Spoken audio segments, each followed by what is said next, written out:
वंदेहं श्रीगुरु श्रीयुता पदकमलं श्रीगुरुं वैष्णवांश्च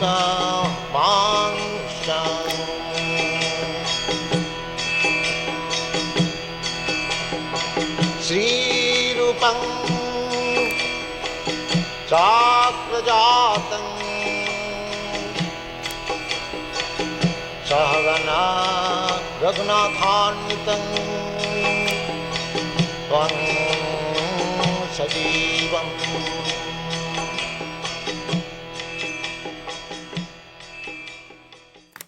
देहु भाजांग निलोके कष्टान कामान हरते दीर्घुजांग जे तपो दिव्यंग पुत्र काजेन सत्तं शुद्धेत जस्माद ब्रह्म सुखम तनंतम।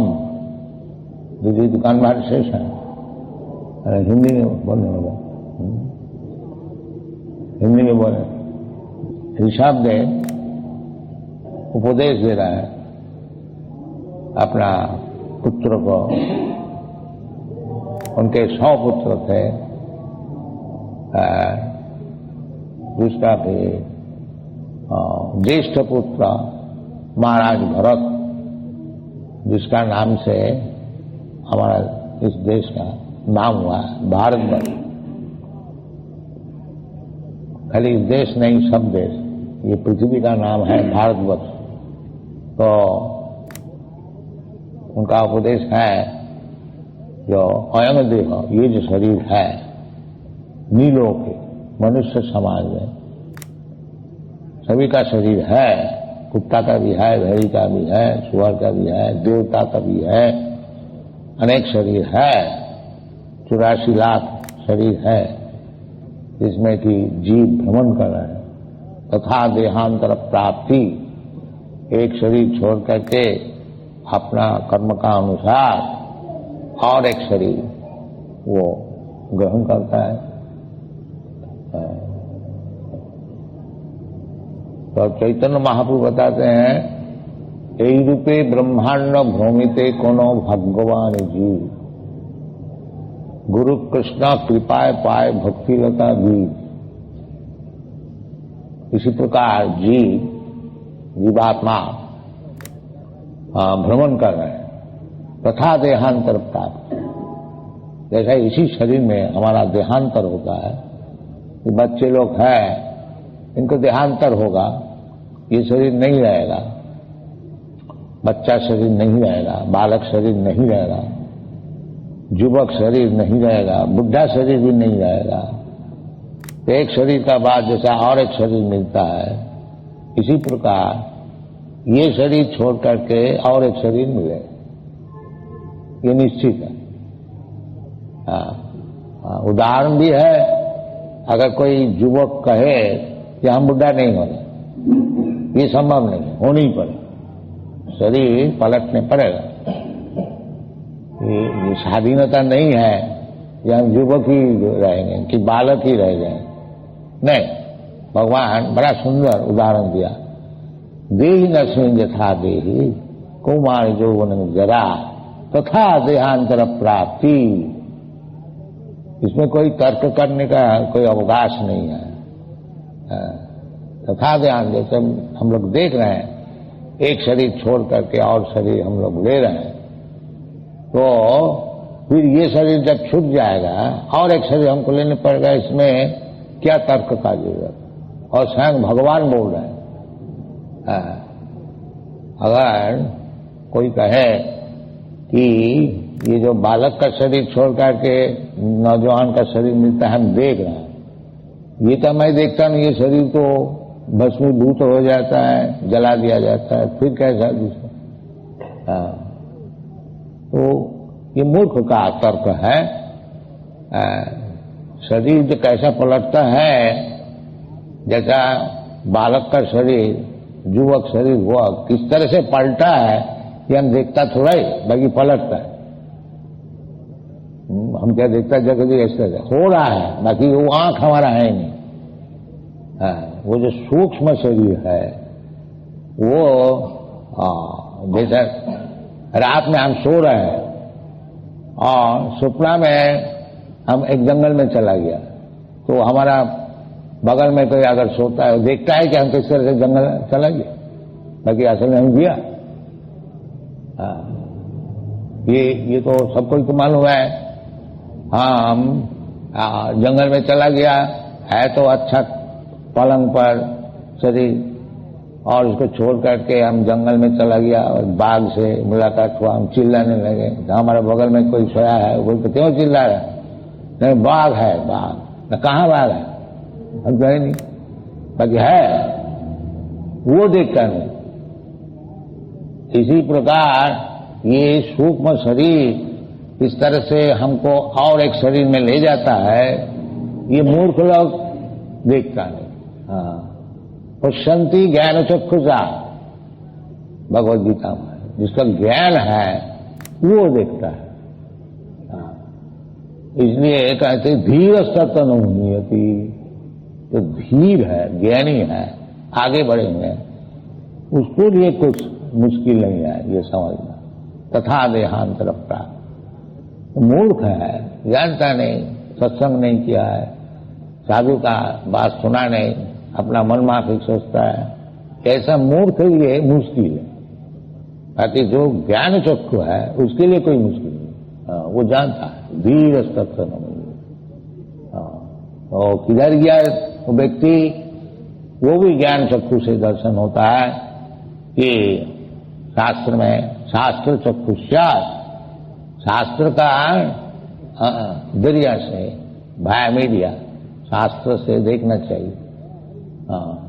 तभी तो शास्त्र हुआ है, जो क्या चीज क्या है, भगवान क्या है, भगवान कौन है, ये सब हमको ज्ञान कहाँ से मिलता है? ऐसा हम देखता ही क्या? जैसे हम लोग वैकुंठ का वर्णन करते हैं, वो लोग वृंदावन धाम का वर्णन करते, नरक का वर्णन करते हैं, अभी तो किया नहीं। बाकी शास्त्र जो शास्त्र से जो सब वर्णन है उसी को उसी से समझना चाहिए। और विशेष करके भगवान जैसे कृष्ण बता रहे हैं तथा देहांतर प्राप्ति, इसमें कोई संदेह करने का जरूरत नहीं। वो मूर्ख लोग संदेह करेगा, और भगवान युक्ति भी दे रहे हैं कि कौमारं यौवनं जरा, देहि नस्मिन् तथा देहि कौमार यौवनं जरा, कौमार यौवन जरा, ये जैसा शरीर पलटता है, तो बहुत युक्ति संगत है।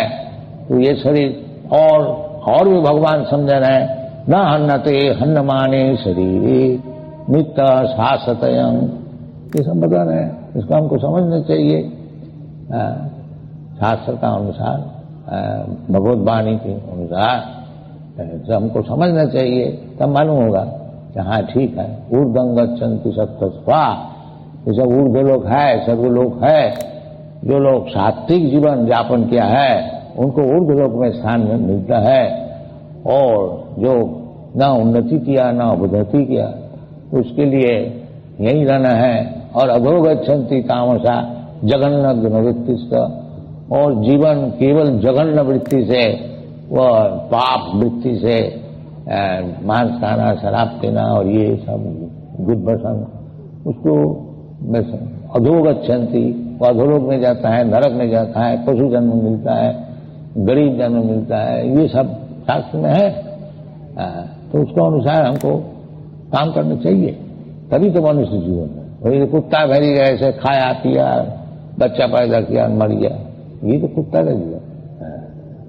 सैव गोख, जो मनुष्य जीवन को संपूर्ण नहीं करता है। मनुष्य जीवन इसलिए मिला है जो समझे, ये शास्त्र से, भगवद गीता, श्रीमद् भागवत, वेद वेदांत, ये सब बनाया गया क्यों? कि मनुष्य जीवन में इसको आश्रय ले। तद विज्ञानार्थम स्वगुरु में वह विगच्छेद, कि विज्ञान को समझे। जैसे स्कूल कॉलेज जाता है, लेकिन आजकल का वो सब टेस्ट मिल गया, वो हथौड़ी पीटने के लिए स्कूल कॉलेज जाता है, वो आत्मज्ञान के लिए नहीं जाता। उसी को बहुत बड़ा समझते हैं। इस तरह से हथौड़ी का फैक्ट्री खोला जाए, उसका ज्ञान लिया जाए, इसके लिए परदेश में जाए, खूब सीख के आए और पैसा खूब पैदा करें और खूब मजा करें, ये सब चलता है। इसलिए सब कहते हैं कि ये जो सब कार्यक्रम है, दिन रात परिश्रम करना, किस लिए करना?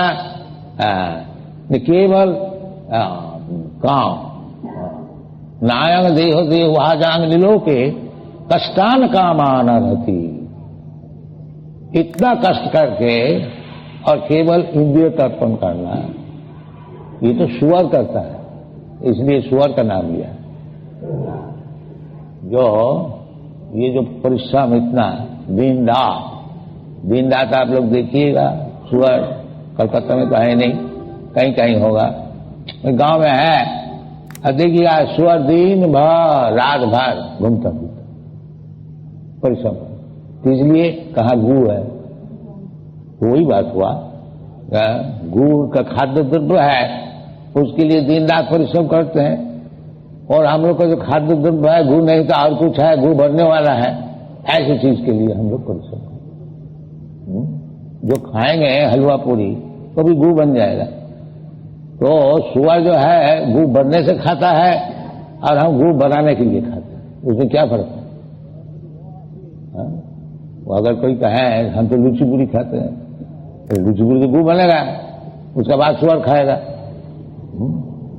तो इसलिए सुअर का उदाहरण दिया।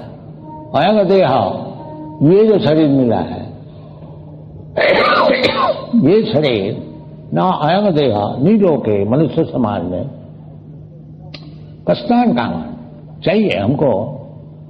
हमारी जो डिमांड है शरीर का लिए, को खाना भी चाहिए, सोना भी चाहिए, इंद्रिय है उसको भी तर्पण करना चाहिए, और आहार निद्रा भय मैथुन, और भय से बचने के लिए कुछ तरकीब करना चाहिए, करो। बाकी असल बात भूल नहीं जाओ। इतना सुअर गधा हो गया तुम लोग जो असल बात भूल, ये उचित नहीं। ये आज नहीं, उस समय भी था, नहीं तो क्यों विश्व देव उपदेश कर रहा है। आजकल ज्यादा हो गया सुअर गधा, उस समय कम था, क्योंकि सुअर गधा से आदमी बनाने के लिए ये वर्णाश्रम धर्म बनाया गया था, उसको छोड़ दिया। सुअर गधा सभी है, जन्मना जायते शुद्ध, जन्म से सभी सुअर गधा है, इसमें कोई बात। बाकी वो जो वर्णाश्रम धर्म विचार है, वो सुअर गधा को देवता बनाने के लिए आस्ते आस्ते जो सबसे इंटेलिजेंट है उसको ब्राह्मण बनाया जाता था, और उससे लेस जो है उसको क्षत्रिय, उससे जो लेस है उसको वैश्य, और जो बिल्कुल लेस इंटेलिजेंट वो शूद्र। तो आजकल जो है वो इंटेलिजेंस ही है, इसलिए शास्त्र में कहता है करो शूद्र संभवा, कलयुग में और कोई है नहीं, केवल शूद्र शूद्र। इसलिए शास्त्र का कोई मर्यादा नहीं है, क्योंकि शास्त्र है ब्राह्मण के लिए। ब्राह्मण लोग पंडित होए, अपना आचरण शुद्ध करे, समो दमो सत्यम शौचम, दान, ये सब ब्राह्मण का गुण, द्वादश गुण, तो समाज में कहाँ सिखाया जाता है? जो ब्राह्मण कुल में जिसका जन्म हो, वो भी छोड़ दिया, वो भी छोड़ दिया, वो भी हथौड़ी पीटने की। तो फिर कैसा मनुष्य समाज रहे है? सब मिट गया। इसलिए कलयुग में एक ही साधन है कि सब भगवान का नाम लो, हरे नाम हरे नाम हरे नाम केवलम कलो नास्ते व नास्ते व नास्ते व। सब स्वर गधा शूद्र ये सब हो गया है, और केवल वो अपना इंद्रिय तर्पण करने के लिए दिन भर शरीर का लिए और परिश्रम करते हैं। तो विशेष लोग कहते हैं ये उचित नहीं, उचित नहीं। इस तरह से जो समय नष्ट कर रहे हो, मनुष्य जीवन जो बहुत मूल्यवान है, अनेक जन्म का बाद मिला है, उसको केवल खाने पीने के लिए, बच्चा पैदा करने के लिए बर्बाद करना तो उचित नहीं है। ये विशुद्ध का मूल उद्देश्य है। हाँ, तो किस लिए न तपो, इसलिए कहते हैं तपो दिव्यं पुत्र का जे न सत्तंग शुद्धे, दिस इज योर बिजनेस। हमारा जो एग्जिस्टेंस का मूल भित्ति है, जैसे शरीर है, ये शरीर शुद्ध नहीं है, इसलिए हमको तो मरने पड़ता है। क्यों मरता है? कोई तो मरने को नहीं चाहता है। जन्म मृत्यु जरा व्याधि जैसा बुखार चढ़ जाता है, कौन बुखार को चाहता है? ये चढ़ जाता है, कोई कारण से बुखार हो गया, कोई पाप हुआ, कोई इन्फेक्शन हुआ, इसलिए बुखार होना कोई साधारण नहीं है, यह असाधारण है। इसी प्रकार जब शास्त्र से हमको ये खबर मिल रहा है, ना हन्ना से हन्नमाने शरीर, तो जीवात्मा जो है ये शरीर नष्ट हो जाने से वो उनका मरण नहीं होता, उसका और एक शरीर, जैसा कपड़ा फट गया तो वो कपड़ा फेंक देते हैं, दूसरा कपड़ा लेते हैं, इसी तथा देहांतरम। इसी प्रकार जब ये शरीर और चलता नहीं, इसका मशीन सब खराब हो जाता है, जैसे आप लोग मोटर लेते थे, पुराना गाड़ी है और चलता नहीं, इसको फेंक देते हैं और एक नया गाड़ी ले लेते हैं। इसी प्रकार ये शरीर जो है ये भी एक गाड़ी है, जंत्र। शास्त्र भगवान खुद बताया, जंत्रारूढ़ाणी माया, ये माया का जीव है, एक जंत्र।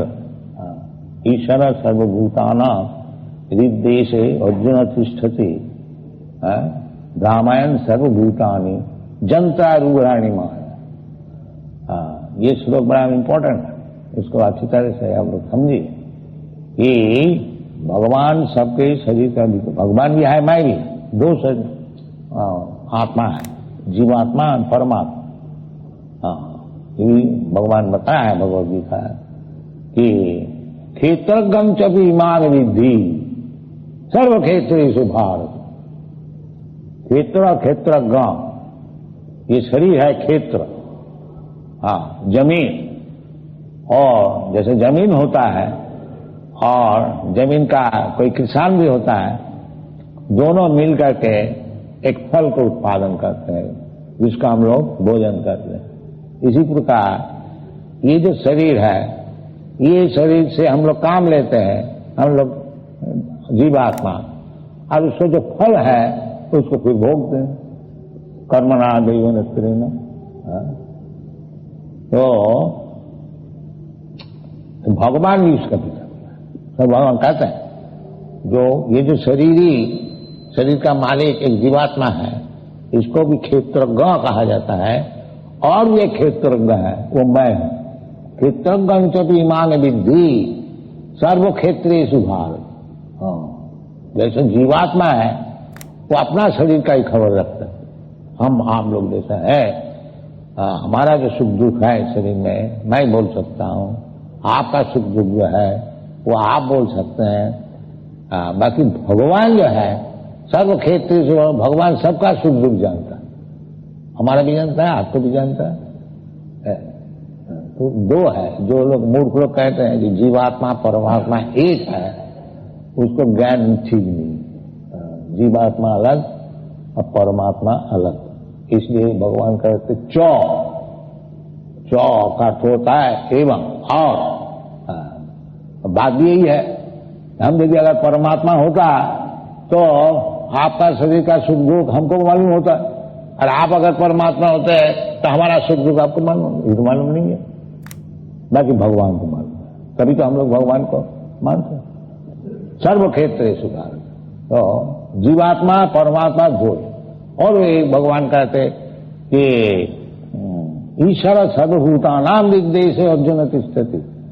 तो सर्वभूतानां ईश्वर भगवान रहते हैं, तो मैं क्या सर्वभूत में रहता हूं, तो हम भगवान कैसा हुआ? ये सब विचार नहीं करते, भगवान बन जाते, हम भगवान बन। तुम कैसे भगवान हुआ? तुम सब जीव का आत्मा में है, सबका सुख दुख समझते हो, नहीं, कुछ नहीं, भगवान बन गया। नहीं, ईश्वर सर्वभूतानाम हृदयेश्वर विनोदी। वो जो भगवान है वो परमात्मा है और सबका हृदय में बैठे हुए हैं। ये उपनिषद में भी है। ये दो पक्षियां हैं, वो जो वृक्ष में बैठे हुए हैं, वो दो पक्षी कौन है? जीवात्मा, परमात्मा है। तो एक जो पक्षी है वो वृक्ष का फल को खाते हैं और दूसरे जो पक्षी है वो देखते हैं। अनुमंता उपदृष्टा, वो केवल देखते हैं कि क्या चाहते हैं। तो भगवान तो श्रीजंग सर्वभूतानाम, सबके मित्र है। भगवान इतना सुंदर मित्र है कि ये जीवात्मा कोई भी शरीर में जाता है, स्वर का शरीर में जाए, देवता का शरीर में जाए, भगवान साथ साथ जाते हैं। इसके ये मूर्ख को कैसा समझाया जाए?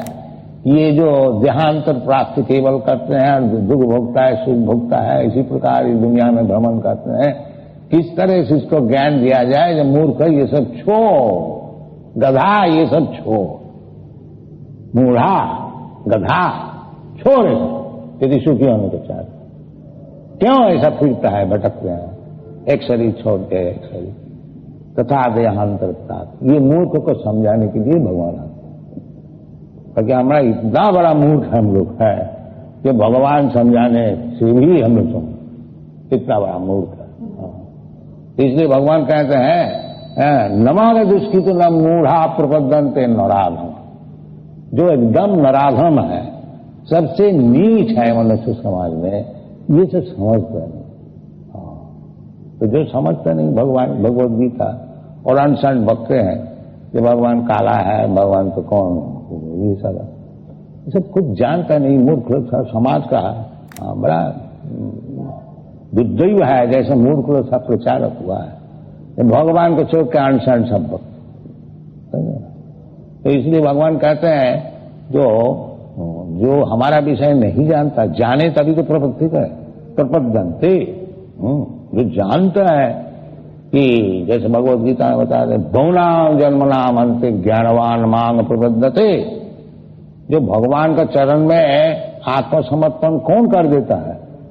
जो अनेक जन्म का बाद, बहुनाम जन्मनाम अंते, जब वो ठीक ठीक समझता है कि भगवान विभु और मैं अनु, हमारा उचित है कि भगवान का चरण में शरण लेना। भगवान जी खुद भी कहते हैं सर्वधर्मान परित्यज्य मामेकं शरणं व्रज। तो वो काम मनुष्य के लिए है। मनुष्य का ये काम नहीं है कि स्वर का ऐसे दिन भर परिश्रम करे और फिर वही गू खाए, ये गू बनाने का चीज खाए और मस्त रहे। ये मनुष्य काम नहीं है। इसलिए कहते हैं नायंग देह देहो भाजांग निलोक। स्पेशली कुत्ता, भेड़ी, सुअर अगर ऐसा परिश्रम करता है, भोगता है दिन भर, वो उसका उपाय नहीं है, क्योंकि वो कुत्ता बना है। और मनुष्य हो के बदले हम लोग कोई कुत्ता ही बना रहे हैं, सुअर बना रहे हैं, तो ये तो हम मनुष्य जीवन को बर्बाद कर रहे हैं।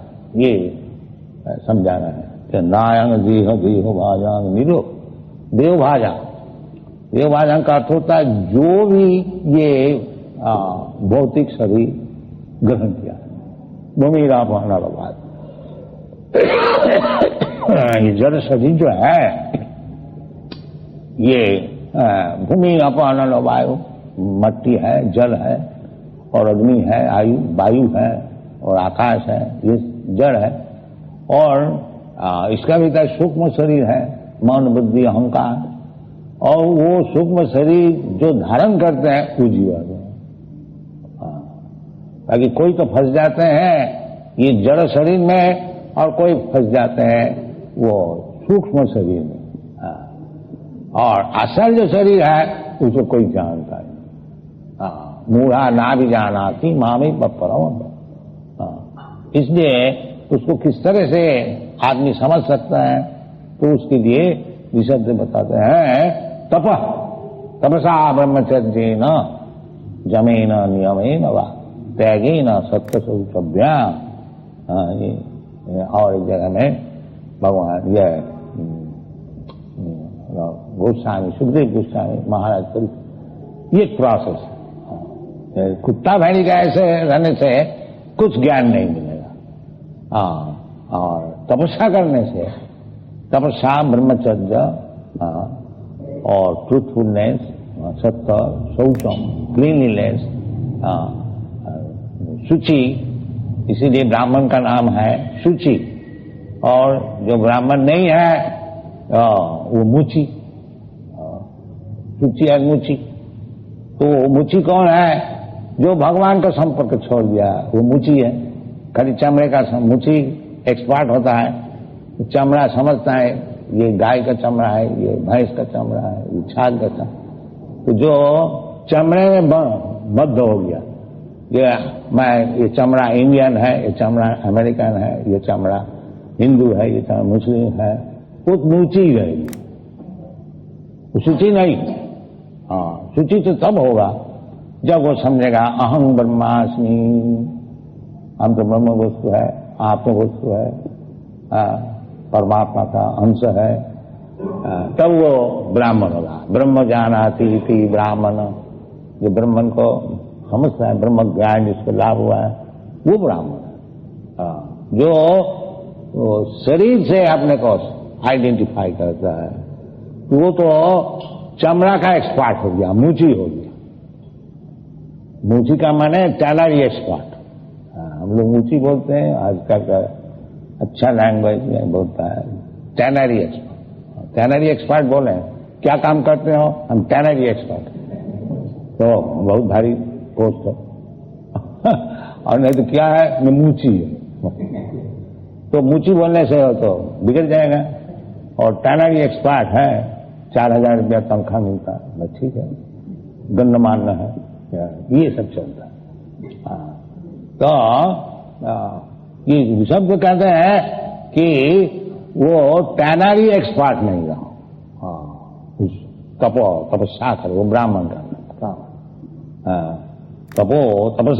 तपस्या पहली चीज है मनुष्य जीवन। मनुष्य जीवन का अर्थ ही होता है तपस्या, अर्थात ब्रह्म जिज्ञासा। और सब जीवन में, कुत्ता जीवन में, सुअर जीवन में वही 4 काम कि आहार, निद्रा, भय, मैथुनम। आहार करो, खूब सो और खूब इंद्रिय तर्पण करो, और किस तरह से दुश्मन से बचाने उसका कुछ उपाय करो। भय तो रहेगा सब समय, जब तक ये शरीर रहेगा तब तक भय रहेगा। और निर्भय, अभय सत्य संशुद्धि, भगवद गीता, ये तपस्या है, जो भय नहीं रहेगा। और सत्ता संशुद्धि, सत्ता का अर्थ होता है जो हमारा एग्जिस्टेंस। तो वो तो क्यों होता है? हमको मरने पड़ता है, ये सब सोचना चाहिए। तपोदिव्यम, तपस्या अरे बहुत तकलीफ उठाना, ये भौतिक काम में भी होता है। कोई बड़ा साइंटिस्ट डिस्कवर करता है, वो भी तपस्या करता है।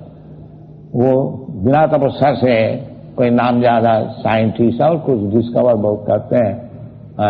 जैसे कल हम लोग आ रहे थे बंबई से, वो पायलट मिस्टर भट्टाचार्य, वो थोड़ा हम लोग को खातिर करके उनका वो कमरे में जहाँ पायलट में सब दिखाया, किस तरह से उतरता है, किस तरह से उठता है।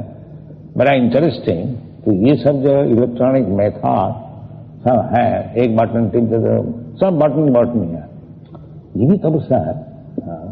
नहीं तो आश्चर्य से वंडरफुल मशीन, तो ये भी तपस्या है। तो आदमी आजकल भौतिक जगत में इसी तपस्या में लगे हुए हैं। बाकी ऋषभ कहते तपो दिव्यम, इसके लिए तपस्या नहीं, कारीगरी, ये तपस्या नहीं है। पहले ये सब आश्चर्यजनक सब एरोप्लेन, विमान और अच्छा अच्छा मकान ये शास्त्र में है, ये जीवन लोग बनाते थे, जीवन, ब्राह्मण नहीं बनाता। ब्राह्मण का काम था तपस्या और भगवान को प्राप्त करने के लिए ब्रह्म जाना, वो तपस्या के लिए बताते। जो आश्चर्यजनक एरोप्लेन बनाना, वो एरोप्लेन बनाया बड़ा आश्चर्यजनक है, बाकी बड़ा रिस्की है। एक बटन का छोड़ करके और एक बटन दाब दो तो बस काम कर लो। वो परफेक्ट नहीं है, परफेक्ट नहीं है। उसमें कारीगरी है, अवश्य है, बाकी वो कारीगरी वो संपूर्ण नहीं है। तो ये सब कारीगरी, भौतिक कारीगरी जो है, इसको भी चाहिए, बाकी इसका पीछे जो असल कारीगरी है कि अपना सत्य शुद्धि तो सत्या, जिसमें सत्ता शुद्ध हो जाए, वो असल कारीगरी। सत्ता शुद्धि तो सत्या, तो मनुष्य जीवन में काम है कि सत्ता को शुद्ध करना। जो मैं जो नहन्नते हन्नमाने शरीर, ये शरीर छूट जाने से मैं मरता नहीं, मैं जीवित रहता है। तथा देहांतरम प्राप्त ये और शरीर, ये जो मॉडरेशन है इसको समझना। देखिए ये बंगला में हम लोग बैठे हुए हैं और इसमें कोई पेड़ भी है, 10 हाथ दूर में एक पेड़ है, हम लोग इधर कमरे में अच्छी तरह से बैठे हुए हैं, बाकी वो पेड़ 10 हाथ दूर से 10 इंच भी आगे नहीं बढ़ सकेगा। 10 इंच, ये भी एक जीवन है, ये भी एक जीवन है। क्यों इस प्रकार जीवन मिला? देखो कोई सत्ता शुद्ध नहीं है। वो नीचे गिरते गिरते गिरते ये पेड़ का जन्म मिल जाता है, फिर उसका चलना फिरना ही बंद हो जाता है, और एक जगह खड़ा होकर उसको रहने पड़ता है। ये सब देखना चाहिए, ये क्यों हुआ, हमको भी हो सकता है। इसका उदाहरण बहुत है, जैसा जमलार्जुन देवता का संतान था, बाकी वो पशु का ऐसे व्यवहार किया तो नारद मुनि इनको खर्च किया, ये तो पशु होने जाता है, तो इसको थोड़ा शासन करो। तो उसको बोला तुम्हारा जब ऐसा पशु का ऐसा नजर है, तो वो लोग नंगा होकर के और अप्सरा लोग को लेकर के वो सब मजा कर रहे थे। तो नारद मुनि उधर से जा रहे थे, तो अप्सरा लोग तो कपड़ा अपना संभाल लिया, बाकी ये लोग शराब पी करके इतना मौज था तो देखा ही नहीं, नंगा ही रह गया।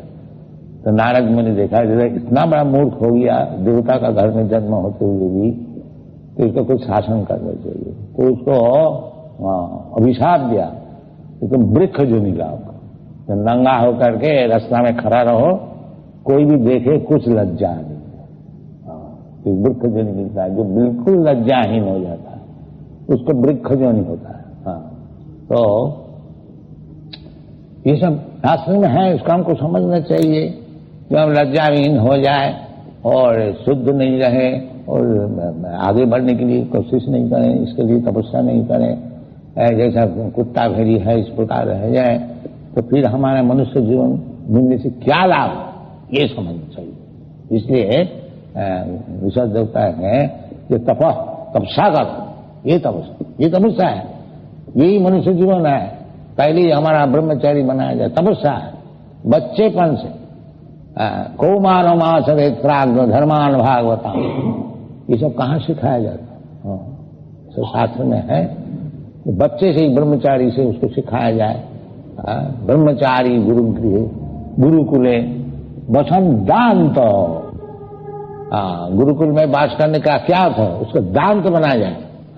बड़ा धीर हो, धीर सत्य न मुझे उसमें नहीं है, उसे भी सही बीड़ी फूकने सीखता है और सत्संग करने सीखता है।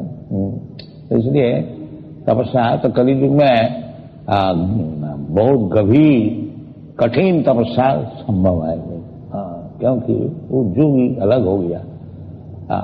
तो इधर कम से कम इतना तो तपस्या किया जाए कि एक शंखापूर्वक भगवान का नाम जपा, शंखापूर्वक नाम गान नदी, जैसे गोस्वामी लोग करते थे वृंदावन में, हमको सिखाने के लिए ये एक शंखा जरूर पूर्ण करता था। तो बड़े बड़े आचार्य लोग जैसे हरिदास ठाकुर 3 लाख नाम जप, वो 3 लाख और 3000 ये तो संभव है नहीं। तो इसलिए कम से कम एक संख्या निर्दिष्ट करना चाहिए। तो हम लोग निर्दिष्ट कर दिया कि 16 फेर नाम जपा, जिसमें 25,000 नाम होता है। ये 2 घंटा में हो सकता है। तो इतना हम लोग काम करते हैं और 2 घंटा हम लोग तपस्या नहीं कर सकते, अभी करेंगे नहीं, बड़ा मुश्किल है। हाँ, बैठ। तो ये तपस्या जरूर करना चाहिए। तो हम लोग तपस्या के लिए हमारा जितने शिष्य है उनको बता दिया, तो इतना ही तपस्या करो कि 16 फेर नाम जपा करो और स्त्रिया सुनाता पान धूप 4 चीज छोड़ दो, यानी अवैध स्त्री संग, अवैध पुरुष।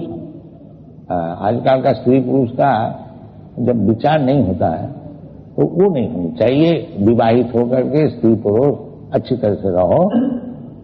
वो शास्त्र सम्मत जो है स्त्री पुरुष का मिलन वो ठीक, और बिना शास्त्र का जो स्त्री पुरुष का मिलन है वो पाप, उसको नहीं। और जीव हिंसा वृथा, पशु को मार काट के खाना, ये कसाई से मांस ले आके खाना, ये महापाप है। तुम्हारे लिए भगवान इतना चीज बनाया है, प्रसाद, पत्रम पुष्पम फलम, हजारों किस्म का। तुम मनुष्य आए, तुम उसको खाओ, भगवान का प्रसाद। तुम मांस इधर सब कदज, ये सब बहुत खराब चीज, इसको क्यों खाओ? ये तपस्या है। ये अवैध स्त्री संग करना ये पाप है, इसको छोड़ देना चाहिए। और मांस आदि भक्षण ये छोड़ देना चाहिए, और नशा छोड़ देना चाहिए, और ज्ञान भी, ये सब चीज छोड़ने की तपस्या, तपो दिव्यम। इसमें भगवत भक्ति लाभ होगी। इसीलिए देखिए इसको प्रमाण स्वरूप ये सब चीज में सब यूरोपियन अमेरिकन फंसे थे, अब देखिए सब छोड़ दिया और इसको भगवत भक्ति हो रही है। तो ये तपस्या है, 4 चीज छोड़ देना और भगवान का नाम है। कली युग सभी कर सकते हैं, कोई मुश्किल नहीं है। तो तपो दिव्यम, दिव्यम क्यों ये तपस्या किया जाए? जिसमें भगवान को प्राप्त कर सको, और वही असल उद्देश्य है।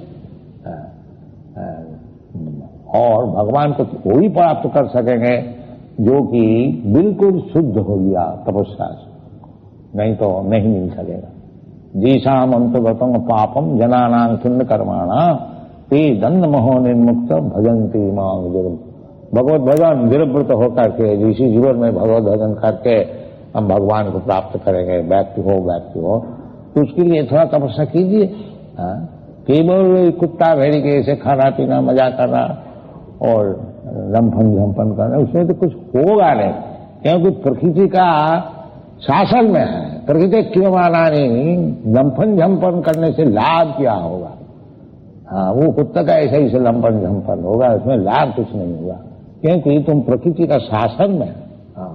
वो जैसा दुर्गा देवी वो महिषासुर को शासन कर रहे हैं, तो वो बहुत लंपन झंपन किया, आखिरी में दुर्गा देवी उसका नाश कर दी। तो इसी प्रकार दुर्गा देवी छोड़ेगा नहीं किसी को।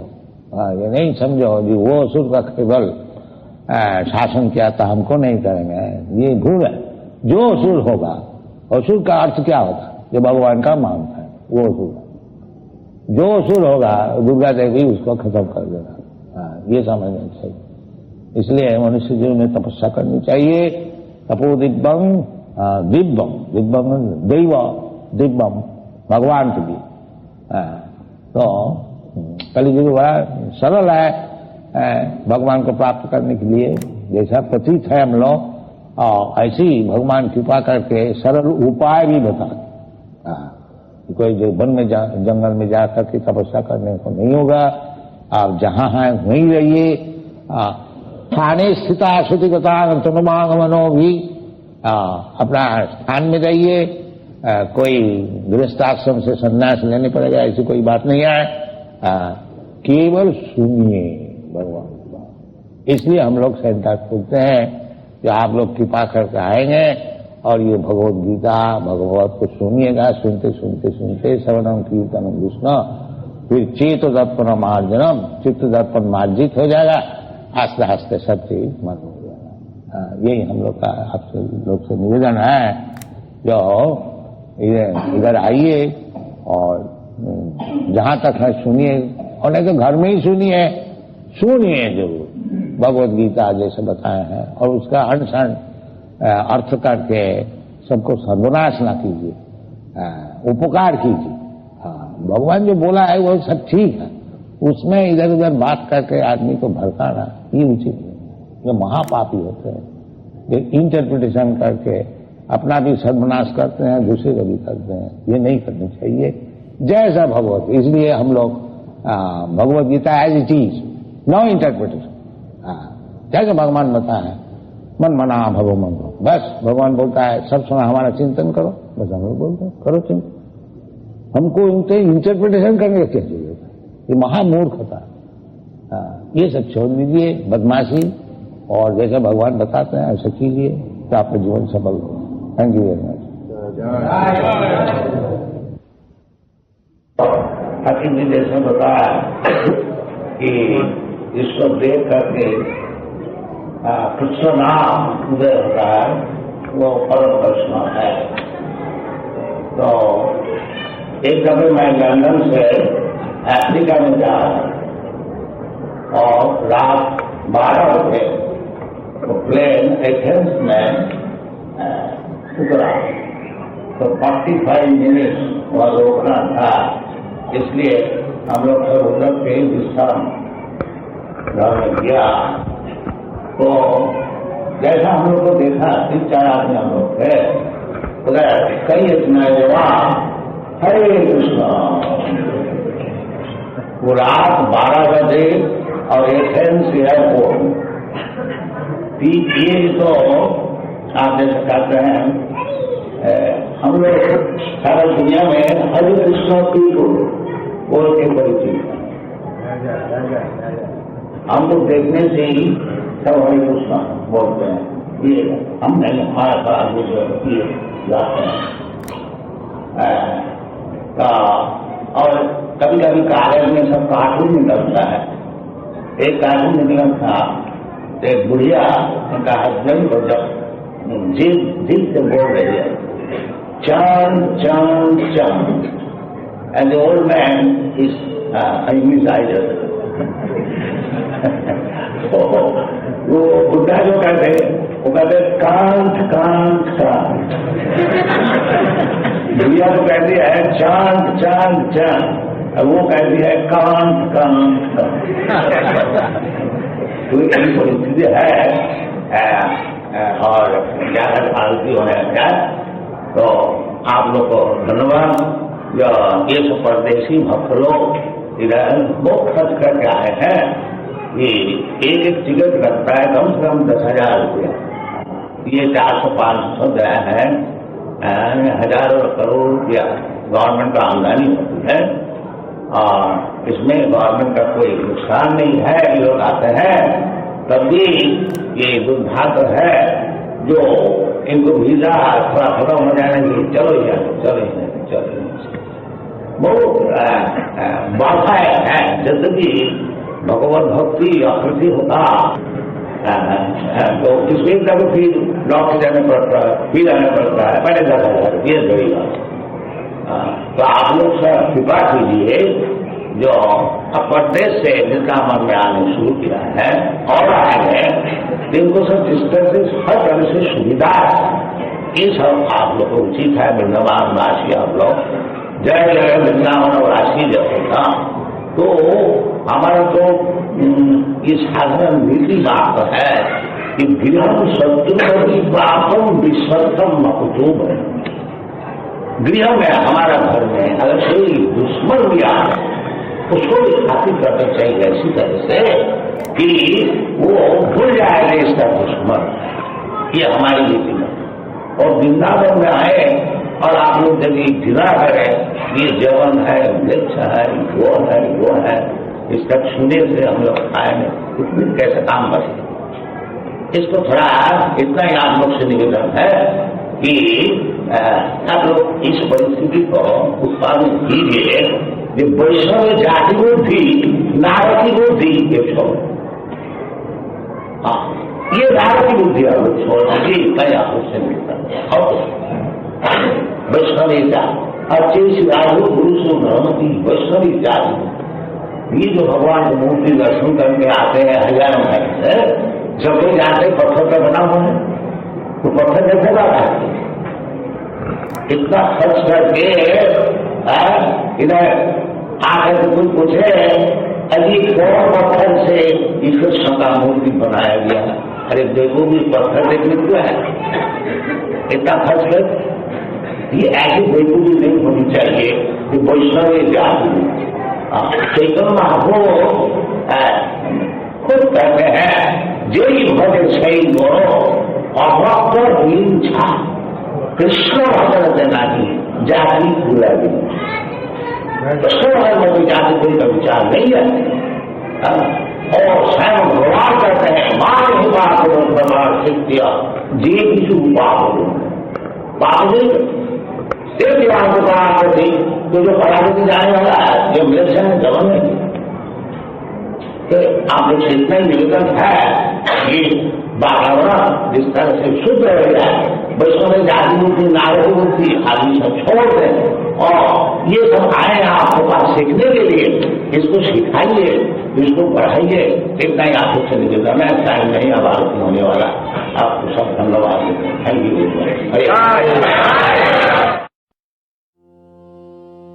गुरुदेव गुरुदेव गुरुदेव